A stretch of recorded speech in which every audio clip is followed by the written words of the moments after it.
오늘도 하나님께서 하나님을 예배하는 우리 참빛교회 모든 성도들 가정과 심령 위에 큰 은혜로 함께하여 주시기를 간절히 간구합니다.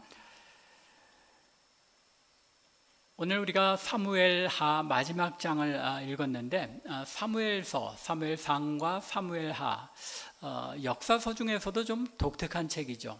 열왕기나 역대기를 보면 왕의 이야기들이 그저 짤막짤막하게 계속 이어졌는데 이 사무엘상과 사무엘하에는 집중적으로 사무엘상은 시작할 때 물론 사무엘에 대한 이야기로 시작해서 사울 왕의 생애를 이제 사무엘상에서 다룹니다.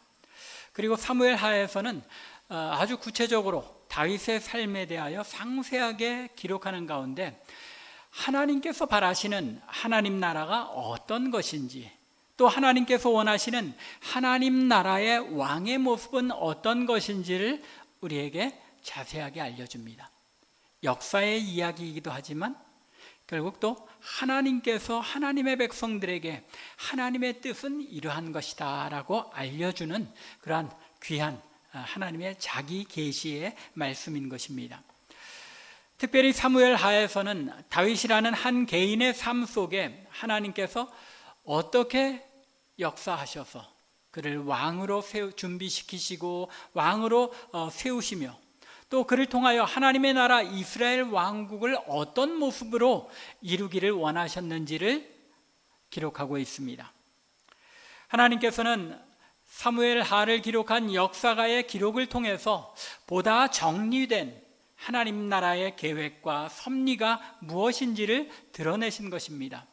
여기서 왜 우리가 정리된 하나님의 계획이라고 말씀드릴 수 있느냐면 그 앞에 이야기가 어떤 이야기입니까? 여호수아와 사사기를 볼 수 있죠.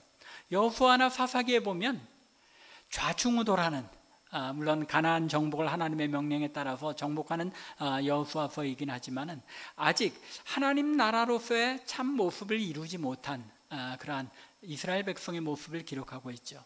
사사기도 역시 이스라엘 백성들이 여전히 죄악 가운데서 우상을 섬기는 가운데 하나님께서 보내시는 사사를 통해서 잠시 또 하나님의 은혜를 입다가 또 하나님을 배반하고 우상을 섬기는 그런 반복된 역사, 아주 혼돈된 그런 이스라엘 모습을 그리고 있습니다. 그에 반해서 사무엘상과 사무엘하는 하나님의 계획이 어떤 것인지를 보다 정돈된 모습으로 우리에게 제공하고 있다는 것입니다. 즉 다윗의 삶과 왕으로서 이스라엘을 다스린 이 다윗의 삶을 어떤 특정한 관점에서 조명하면서 정리하여 기록하게 하심으로써 오늘날 우리에게 하나님의 뜻을 알려주신 것을 이 사무엘하를 통하여 우리에게 깨닫게 하시는 것입니다. 특별히 오늘 살펴보게 될 사무엘하 24장에서 사무엘서를 기록한 역사가로 하여금 이 내용을 마지막 장으로, 이 24장의 내용을 마지막 장으로 삼아서 기록하게 하심으로써 하나님께서는 오늘 본문에서 다윗에게 일어난 일이 단순히 개인의 삶에 일어난 한 사건으로 끝나는 것이 아니라 그 사건이 하나님에 대하여 어떤 면을 알려주고 있는지, 또 하나님 나라에 대해서는 어떤 의미를 가지는지를, 그 비밀을 우리에게 알려주시는 것입니다. 즉 하나님께서 친히 장차 이루실 하나님 나라의 비밀을 누설하신 것입니다. 소위 여러분들 사람들이 농담 삼아 얘기하는 천기 누설이라고 그러죠. 근데 하나님께서는 하나님의 비밀을 우리에게 누설하여 알려주시기를 기뻐하셨는데 그 내용이 이 사무엘하 24장에 잘 나타나고 있다는 것입니다. 오늘 본문의 1절을 보면 다시라는 그런 표현을 사용하고 있습니다. 여호와께서 다시 이스라엘을 향하여 진노하사라고 말씀하는데 이 문장을 보면 인구조사 사건을 기록하고 있는 이 24장의 내용이 앞서 21장에 나타났던 사건에 대한 연속이라는 것을 알 수 있습니다. 21장에 어떤 이야기가 기록되어 있냐면 사울이 그리고 베냐민 지파가 기브온 사람들을 다 몰살시켰기 때문에 하나님께서 그에 대한 진노로, 징계로, 징벌로서 이 유대 땅에, 이스라엘 땅에 가뭄을, 기근을 주신 것입니다. 다시 이스라엘에 진노하셨다는 이 언급과 또 사울과 베냐민 족속들이 기브아 사람들을 죽인 데 대한 그 진노로 가뭄이 3년 동안이나 일어났던 것의 연관성을 이 다시라는 표현을 통해서 알려주고 있는 것입니다. 그러므로 24장의 내용은 22장과 23장의 내용보다도 먼저 있었던 그런 이야기입니다. 왜냐하면 이 22장과 23장에는 다윗의 유언적인 이야기, 그리고 다윗의 용사들에 대한 이름들이 기록되어 있죠. 즉 거의 이 마지막으로 이제 다윗의 유언을 기록하고 다윗과 함께했던 사람들은 이런 사람들입니다. 마치 뭐와 같습니까? 묘비명에 기록된 내용하고 비슷하겠죠? 그렇게 끝나야 할 듯한데 앞에 있는 21장의 내용에 연결되는 이 24장의 내용을 순서를 바꿔서 마지막 장으로 기록하고 있다는 것입니다. 그러면 우리의 의문은, 우리의 질문은 왜 사무엘하를 23장에서 끝내지 않고 24장을 사무엘서의 마지막을 장식하는 장으로 순서까지 바꿔가면서 이렇게 기록했느냐 하는지에 우리의 관심이 있고 또 우리의 질문이 있어야 하는 것입니다. 그러므로 오늘 이 문제를 염두에 두고 사무엘하 24장 본문을 살펴가는 가운데 하나님의 뜻을 깨닫는 은혜가 있기를 바랍니다. 오늘 본문 1절에서 여호와께서 다시 이스라엘을 향하여 진노하사 그들을 치시려고 다윗을 격동시키사 인구를 조사하라 하셨다라고 기록하고 있습니다. 여기에 이 1절에 나타난 뉘앙스에 의하면 인구조사라는 것이 하나님께서 원하시는 일입니까? 아닙니까? 원치 않으시는 일이었다는 것입니다. 그런데 과연 인구조사를 한다는 것이 나쁜 일이었느냐 하는 것입니다. 왕이 왕으로서 한 나라를 이끌어가고 경영하려면 백성의 수가 몇인지 알아야 하는 것이 정상 아니겠습니까? 또 백성의 수를 알아야지 들어오는 세금의 양, 세수의 양을 정할 수 있을 것이고 또 그에 따라서 군대를 조직하고 숫자에 맞게 행정도 이끌어 가야 하는 것이 아닙니까? 오늘날 우리의 생각으로 보면 이처럼 당연한 것 같은 이 일을 성경에서는 마치 하나님께서 이스라엘 왕들에게 금하신 일인 것처럼 말씀합니다. 더욱이 이 민수기를 보면 사실은 하나님께서 모세에게 2번이나 이스라엘의 인구수를 계수하라고 명하셨습니다. 그런데 다윗에게는 이것을 금하신 것처럼 말씀하시는 겁니다. 모세에게는 됐지만 다윗에게는 안 된다. 누구에게는 되고 누구에게는 안 된다는 것입니까? 왜 오늘 본문에서 이 다윗의 인구조사는 마치 다윗이 하지 말아야 할 일을 한 것처럼 묘사하고 있는 것입니까? 그 이유는 인구조사 자체에 문제가 있는 것이 아니라 인구조사를 지시한 다윗 왕의 마음에 문제가 있다는 것입니다.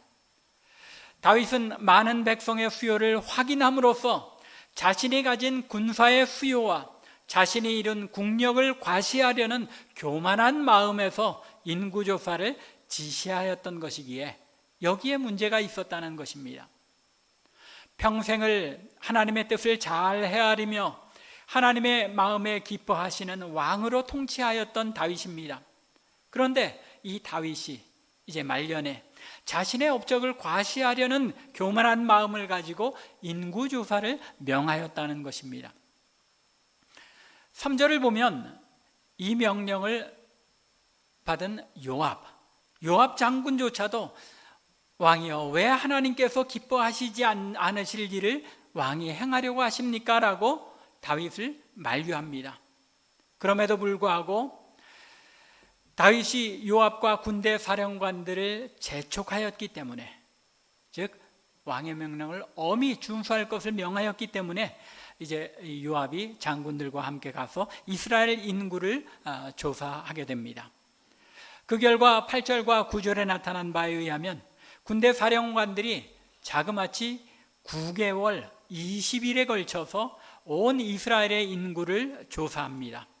그리고 그 결과 군사로 참전할 만한 자의 수를 계수했는데 그 수가 이스라엘에서 80만, 또 유다에서 50만 명 해서 총 150만 명이나 되었다는 것입니다. 다윗이 왜 인구조사를 감행했다고요? 자신의 가진 힘을 과시하고 또 그 업적을 드러내기 위해서 인구조사를 행했습니다. 그런데 분명한 것은 이제 이 일에 대하여 사무엘하의 저자는 1절에서 이렇게 밝히고 있습니다. 여호와께서 다시 이스라엘을 향하여 진노하사 그들을 치시려고 다윗을 격동시키사, 다윗으로 하여금 인구조사를 하도록 그 마음을 격동시키신 분이 하나님이시라는 것입니다.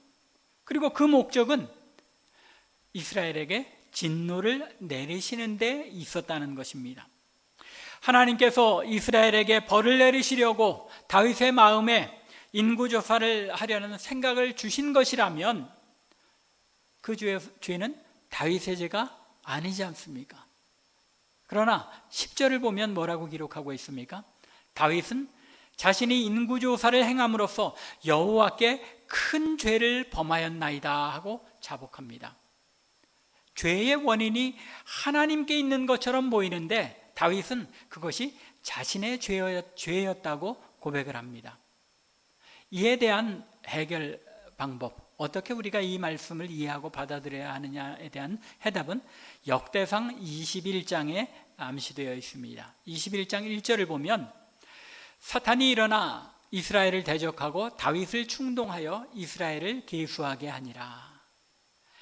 하나님께서 격동하셨다라고 표현하고 있지만 사실은 사탄이 일어나서 다윗을 충동하는 그 유혹에 다윗이 넘어갔고 하나님은 그것을 유기라고 말씀하죠. 내버려 두심으로써 이 죄악을 범하는 일을 다윗이 행하는 것을 내버려 두고 보셨다는 것입니다.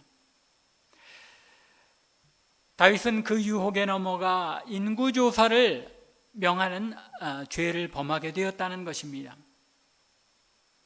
그러면 이 요압조차도 옳지 않다고 한 아주 단순한 판단을 다윗이 왜 올바르게 판단하지 못하고 죄를 범하게 된 것입니까? 그것은 바로 죄의 유혹 때문입니다. 인간이 한번 죄의 유혹에 휩쓸리게 되면 단순한 하나님의 뜻조차도 올바로 판단하지 못하게 된다는 사실을 오늘 본문이 우리에게 알려주고 있는 것입니다. 여러분들, 우리 스스로는 늘 내가 똑바로 잘 판단하면 죄를 분별하는 그런 일 정도는 할 수 있을 것 같다고 자신하는 경우들이 많습니다. 그런데 그렇지 않다는 겁니다. 우리 중에 어느 누구라도 일단 죄의 유혹에 휩쓸리게 되면 정확한 판단력을 잃어버리게 된다는 것입니다. 사실 우리 주변에서 많이 보지 않습니까? 아니 주변까지 갈 것도 없이 우리들 자신에게서 보지 않습니까? 유혹이 찾아왔을 때 한번 그 죄의 유혹에 휩쓸리게 되면 그 다음부터는 올바른 판단력을 잃어버리고 죄 가운데 행하게 된다는 것입니다. 많은 우리 기독교의 지도자들이 넘어지는 일들이 왜 일어납니까? 죄인지 몰라서입니까? 그렇지 않죠. 일단 죄의 유혹에 한번 넘어가면 무너져 버리고 올바른 판단을 내리지 못하게 된다는 것입니다.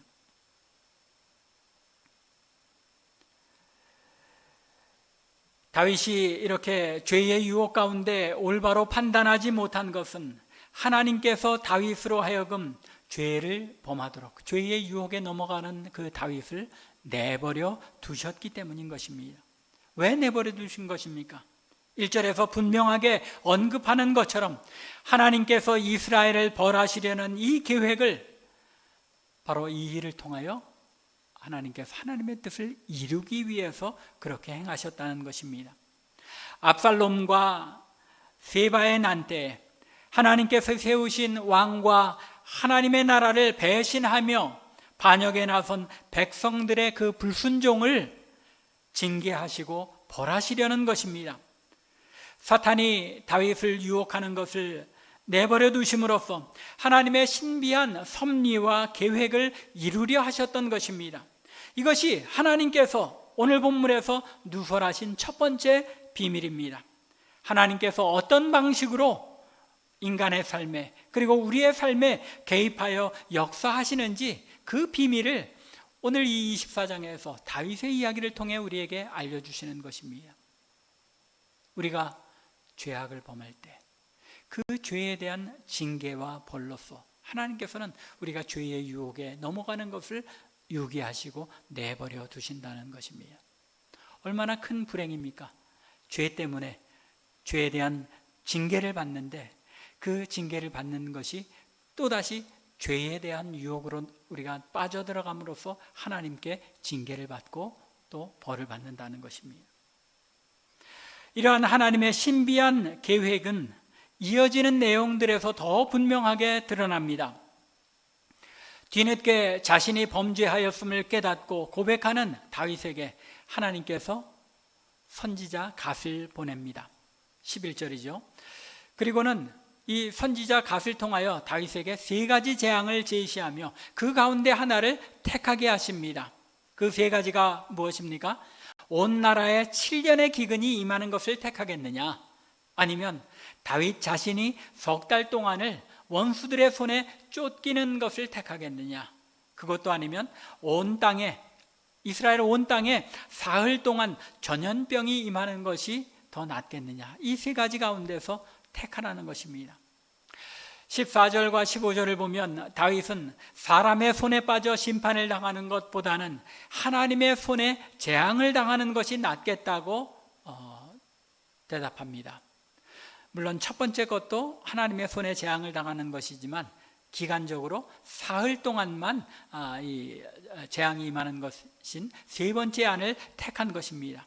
그리고 하나님께서는 이스라엘에 전염병을 보내어 7만 명이나 죽게 하십니다.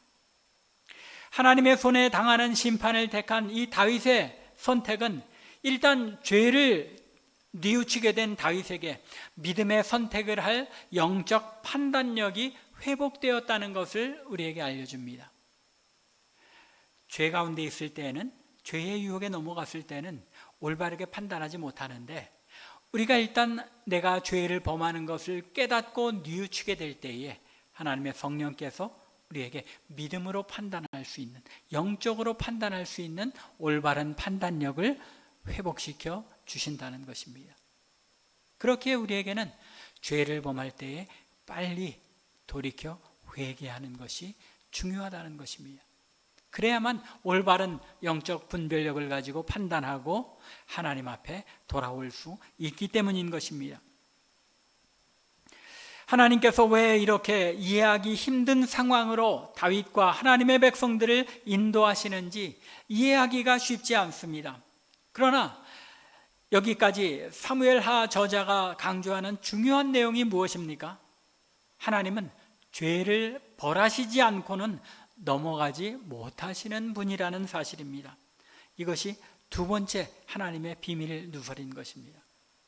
하나님께서 뭐라고 말씀하시는 것입니까?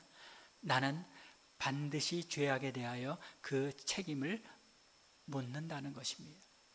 우리의 죄악들도 하나님께서 그 죄악에 대한 책임을 묻지 않고 넘어가지 못하시는 분이라는 것입니다.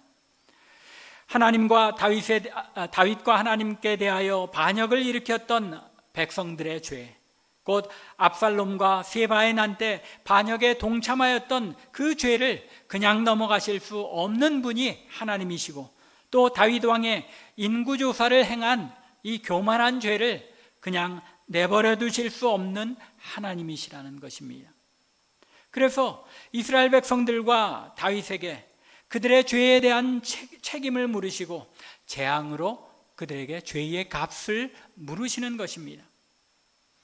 그러나 그 재앙과 심판 가운데서도 하나님께서는 하나님이 어떤 분이심을 나타내십니까? 16절 이하에 이어지는 내용 가운데 하나님께서는 당신이 그 백성을 심판하시는 중에도 은혜를 나타내시는 하나님이심을 알려주시는 동시에 왜 이 사건이 사무엘 하의 마지막 내용으로 기록되어야만 했는지 그 비밀을 알려주십니다. 바로 세 번째 비밀 누설인 것입니다. 천사가 예루살렘을 향하여 손을 들어 치료할 때에 여호와 하나님께서 백성을 긍휼히 여기시고 그 손을 거두게 하십니다. 16절 말씀이죠. 다윗의 판단이 맞았던 것입니다. 하나님의 손에 재앙을 당하는 것이 차라리 낫겠다는 것입니다. 사람의 손에 빠지기보다는 여호와의 손에 빠지는 것이 낫겠다고 판단한 것입니다. 그러면서 14절에서 뭐라고 다윗이 말했습니까? 여호와께서는 긍휼이 크시나니. 하나님은 긍휼이 크신 하나님이시기에 심판과 재앙을 내리시는 중에도 긍휼을 잊지 않으시는 하나님이심을 다윗은 정확하게 알고 있었고 거기에 소망을 두었던 것입니다. 그런데 천사가 멈춰선 곳이 어디라고 말씀합니까? 아라우나의 타작마당이었습니다. 여기에 하나님의 큰 신비가 있는 것입니다.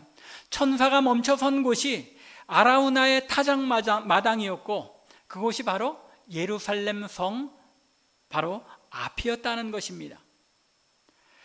다시금 자신의 범죄를 고백하며 차라리 자신과 자신의 아버지의 집을 치시라고 간구하는 다윗에게 갓 선지자를 보내어 아라우나의 타작마당에서 여호와를 위해 제단을 쌓고 제사를 올리라고 17절과 18절에 명하십니다.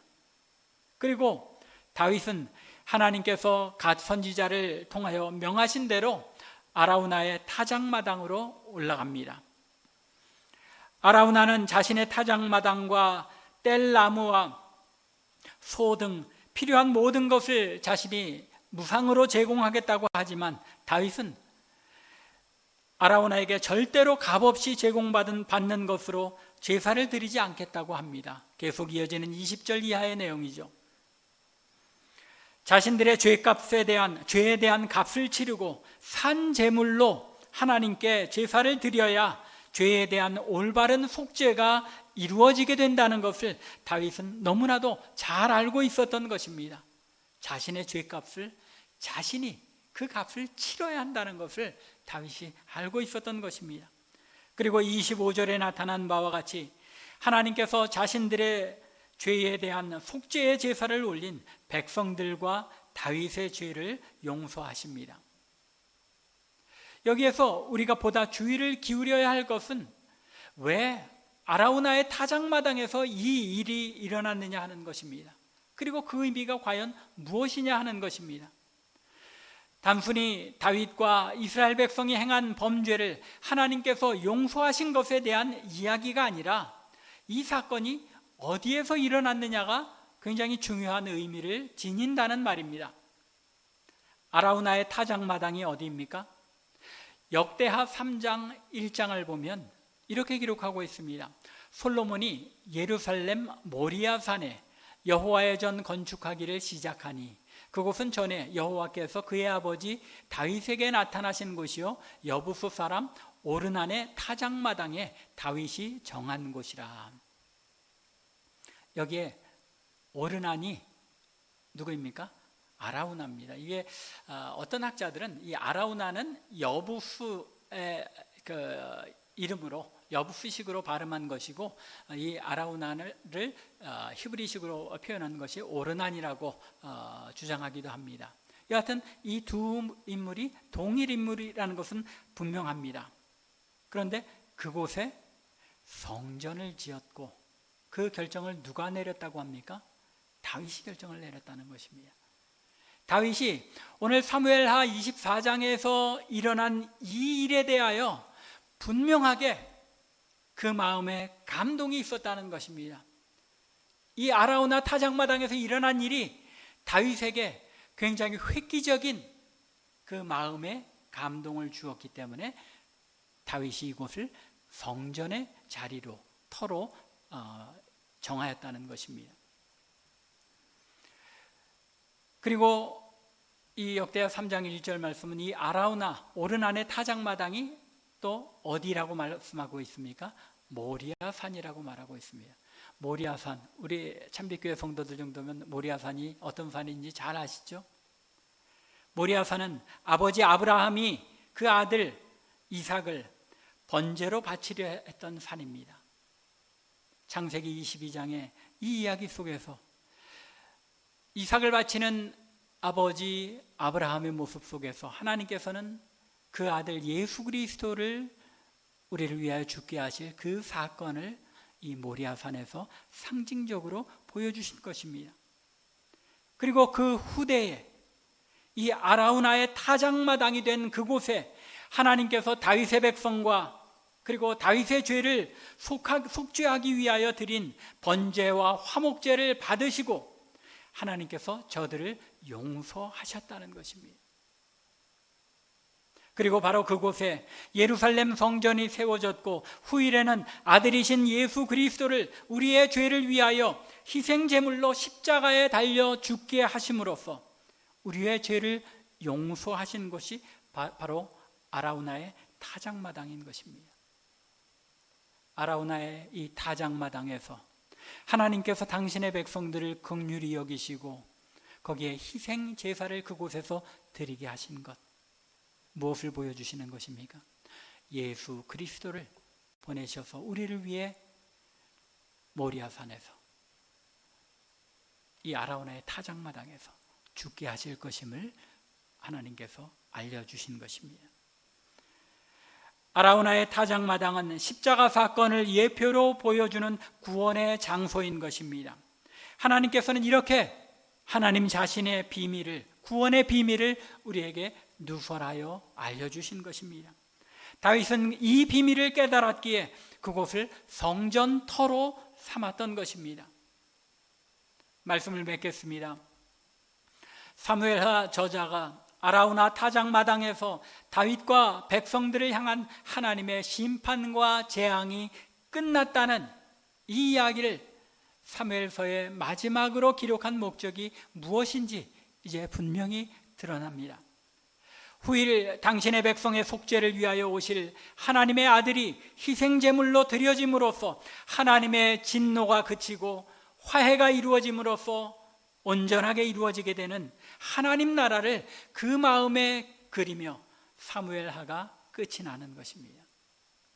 사무엘하는 우리에게 이루어질 그 구원의 이야기를 소망하며 끝마치고 있다는 것입니다. 사무엘서는 하나님께서 하나님 나라를 어떻게 이루시기를 원하셨는지에 대한 하나님의 계획과 또 그 계획이 어떻게 이루어져 가는지를 보여주는 대서사시입니다. 하나님께서는 당신의 구속의 비밀을 누설하기를 기뻐하셨습니다. 그래서 다윗의 삶에 역사하신 하나님께서 다윗을 통하여 이루신 이스라엘 왕국이 단순히 이스라엘이라는 한 민족의 역사에 불과한 것이 아니라 영원한 하나님 나라에 대한 표상이라는 사실을 사무엘서 저자를 통하여 오늘날 우리에게 알려주시는 것입니다. 이것이 바로 하나님의 계시요 하나님의 비밀을 누설인 것입니다. 이 놀라운 하나님의 신비한 섭리가 오늘날의 교회와 우리들을 있게 하였다는 사실을 믿고 감사하실 수 있는 저와 여러분들 되기 바랍니다. 이 하나님의 은혜가 사무엘하를 기록하여 우리에게 들려주신 그 하나님의 은혜가 오늘날 내게 미쳤다는 것입니다. 우리는 어쩌다가 이 세상에 태어나게 되어 그냥 그럭저럭 살아가는 의미 없는 존재가 아니라는 것입니다.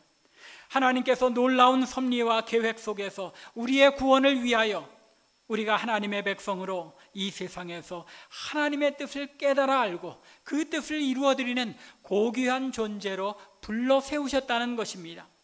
간절히 원하기는 이러한 분명한 확신과 하나님 나라의 그 놀라운 계획들이 어떻게 놀랍게 이 땅에 이루어지며 오늘날 내게 미쳤는지를 늘 기억하는 가운데 하나님의 나라의 백성으로서 하나님 나라의 주역으로서의 삶을 감당해낼 수 있는 저와 여러분들 우리 참빛교회 되기를 주님의 이름으로 간절히 축원합니다.